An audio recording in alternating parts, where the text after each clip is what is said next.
Hi welcome to my channel Sudheer tech AA90. So ఈ షార్ట్స్లో నేను చెప్పేది ఏంటంటే సాఫ్ట్వేర్ జాబ్ చేయాలంటే బీటెక్కే చదవాల్సిన అవసరం లేదండి.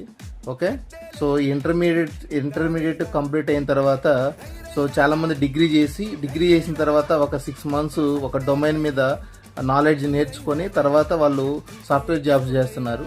సో బీటెక్కే చేయాల్సిన అవసరం లేదు. సో ఆ బీటెక్లో ఏంటంటే 48 సబ్జెక్ట్స్ ఉంటాయి. బట్ ఏంటంటే అందులో వాళ్ళకి యూజ్ఫుల్ అయ్యే సబ్జెక్ట్స్ వచ్చేసి మొత్తం ఓన్లీ 5 సబ్జెక్ట్స్ ఉంటాయి. సో వీళ్ళు ఏం చేస్తారంటే బీటెక్ 3 years అవుతారు. 3 years అయిపోయిన తర్వాత ఒక డొమైన్ మీద కూర్చుంటారు. ఎందుకు ఈ సిచ్యువేషన్ రావడానికి మెయిన్ కారణం ఏంటంటే సో క్వాలిటీ ఎడ్యుకేషన్ అనేది లేదు first of all. Okay, so ఆ క్వాలిటీ ఎడ్యుకేషన్ లేకపోవడం వల్ల ఏమవుతుందంటే అంతకుముందు 2012 నుంచి 2016 వరకు కూడా ఎలిజిబుల్ వచ్చేసి బీటెక్ విత్ అగ్రిగేట్ 70% అని అడిగేవాడు. సో ప్రజెంట్ రైట్ నౌ ఇప్పుడు జరిగే సిచ్యువేషన్ ఏంటంటే ఎనీ డిగ్రీ అని మెన్షన్ చేయటం. So that is the main reason అనమాట. ఓకే, సో చాలా మంది బీటెక్ చదివిన వాళ్ళు సాఫ్ట్వేర్ జాబ్ చేయాలని రూల్ లేదు. ఓకే, డిగ్రీ చదివిన వాళ్ళు కూడా సాఫ్ట్వేర్ జాబ్ చేయొచ్చు.